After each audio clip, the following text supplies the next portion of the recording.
Hello guys, study with R K YouTube channel में आपका स्वागत है। दोस्त, आज मैं पॉलिटी का चैप्टर भारतीय नागरिकता के बारे में लेके आया हूँ और इस पे विशेष चर्चा करेंगे। पिछले वीडियो में मैंने बताया था कि हमारा संविधान का निर्माण किस तरह से हुआ, संविधान सभा का गठन हुआ और संविधान का निर्माण हुआ। तो उसमें आज नागरिकता के बारे में पढ़ेंगे, भारतीय नागरिकता। मेरे तो प्यारे दोस्त, नागरिकता दो प्रकार की होती है। एक एकल नागरिकता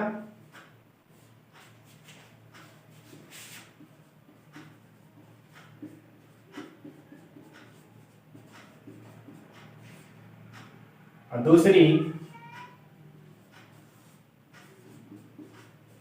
दोहरी नागरिकता।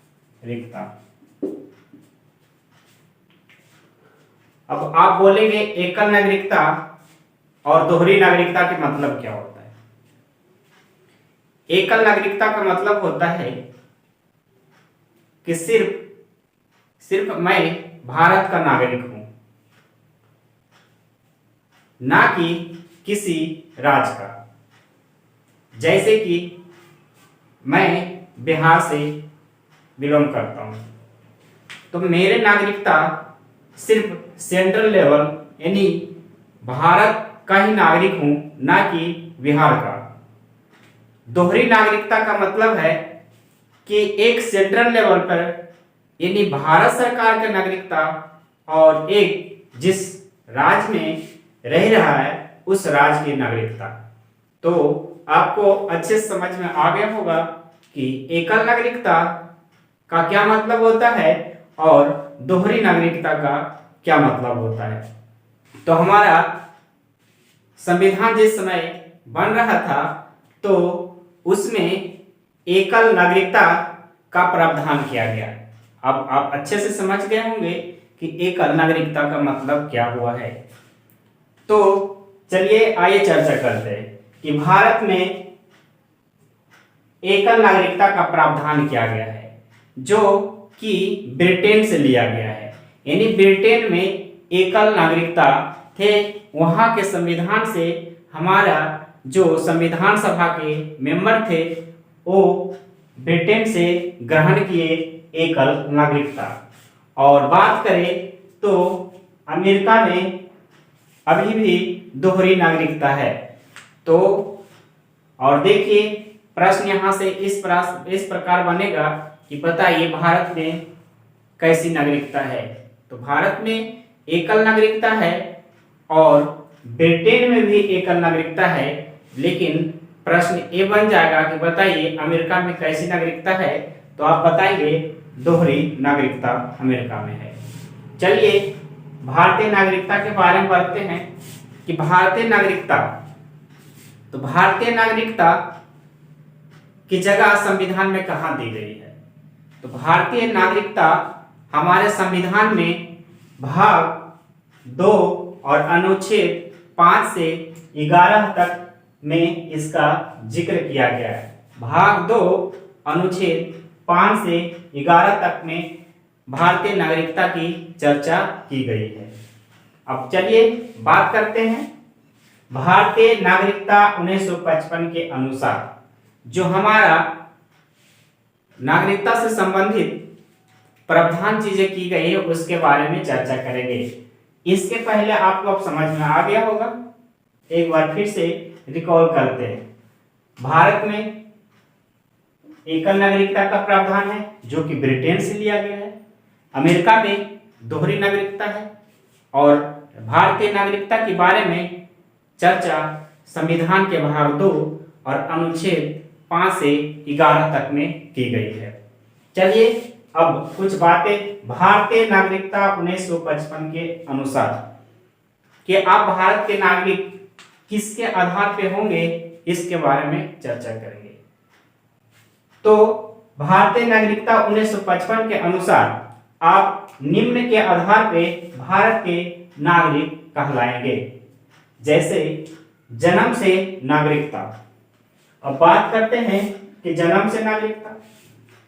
जन्म से नागरिकता का मतलब है प्रत्येक व्यक्ति जिसका जन्म संविधान लागू हुआ था उस समय, यानी 26 जनवरी 1950 अथवा उसके बाद जिसका जन्म भारत में हुआ है, वो जन्म से नागरिक माना जाएगा। तो आपको पता अच्छा से चला गया होगा कि जन्म से नागरिकता कैसे होता है। तो संविधान जिस समय लागू हुआ 26 जनवरी 1950 या तो फिर उसके बाद जिस व्यक्ति का जन्म भारत में हुआ है वो भारत का नागरिक कहलाएंगे। चलिए दूसरी बात, वंश परंपरा द्वारा नागरिकता। वंश परंपरागत द्वारा नागरिकता का प्रावधान आप कैसे करेंगे? वंश परंपरागत द्वारा नागरिकता, जैसे कि आपको वर्ड से ही पता चल गया होगा वंशानुगत, है ना। यानी जिस व्यक्ति का जन्म भारत के बाहर भी हुआ है लेकिन उनका माता या पिता में से कोई एक भारतीय नागरिक हो तो वंश परंपरा द्वारा वो भारत का नागरिक माना जाएगा। तो आपको पता चल गया होगा कि वंश परंपरागत द्वारा नागरिकता कैसे प्राप्त करते हैं। चलिए अब तीसरी बात करते हैं कि देशीयकरण द्वारा नागरिकता। देशीयकरण द्वारा नागरिकता कैसे प्राप्त करते हैं?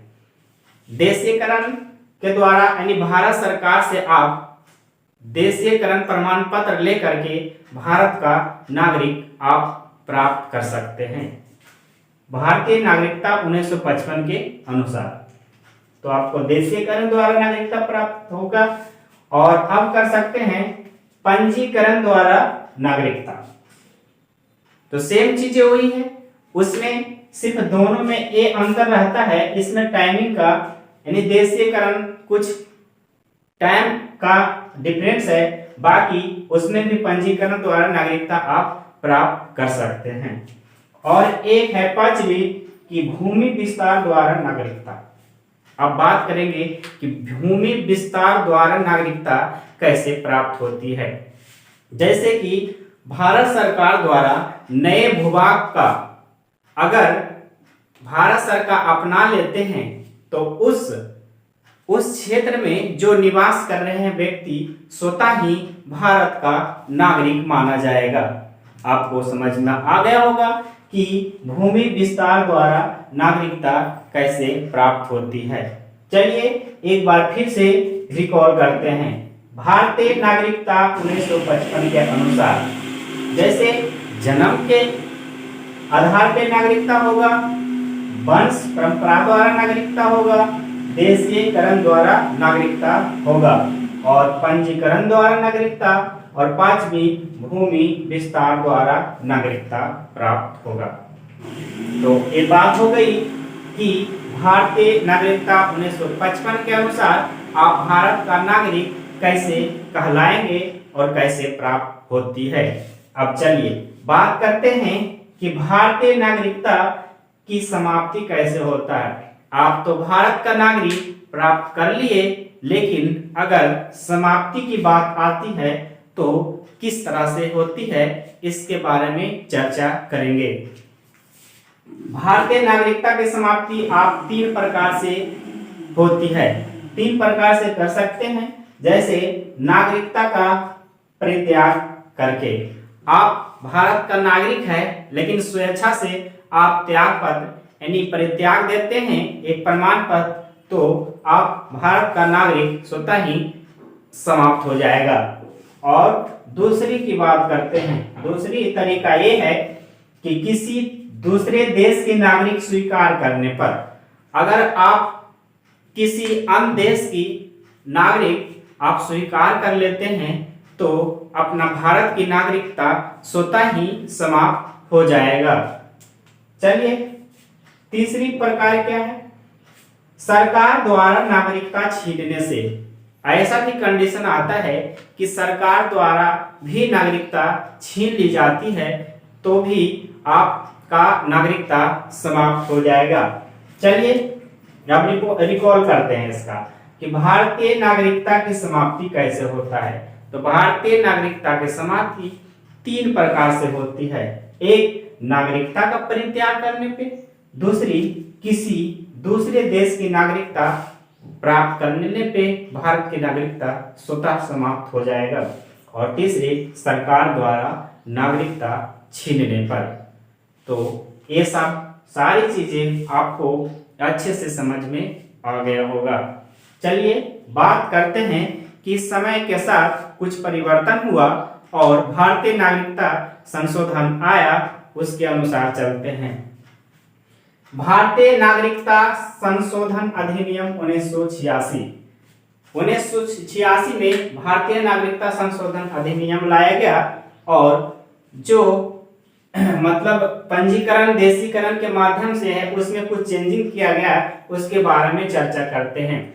जैसे जन्म के आधार पर, तो अब भारत में जन्मे केवल उस व्यक्ति को नागरिकता दी जाएगी जिनके माता पिता में से कोई एक भारत का नागरिक हो, तभी वह जन्म से नागरिकता माना जाएगा। दूसरी बात है कि पंजीकरण के माध्यम से देखते हैं कि पंजीकरण के माध्यम से क्या था। भारतीय नागरिकता 1955 में क्या था और भारतीय नागरिकता संशोधन 1986 में क्या अंतर आया। तो पंजीकरण के माध्यम से बात करते हैं। तो अब भारत में कम से कम व्यक्ति को 5 वर्षों तक निवास करना होगा। पहले यह अवधि मात्र 6 माह की थी। कहने का मतलब है 1955 में जो पंजीकरण के माध्यम से भारत की नागरिकता होती थी उसका अवधि मात्र भारत में 6 महीना का था, लेकिन 1986 में संशोधन किया गया और व्यक्ति को अब कम से कम 5 वर्षों तक निवास करना होगा भारत में, तभी वह पंजीकरण के माध्यम से भारत की नागरिकता प्राप्त कर सकते हैं। तो आपको अच्छे से समझ में आ गया होगा। और चलिए तीसरी बात करते हैं, देशीयकरण द्वारा नागरिकता।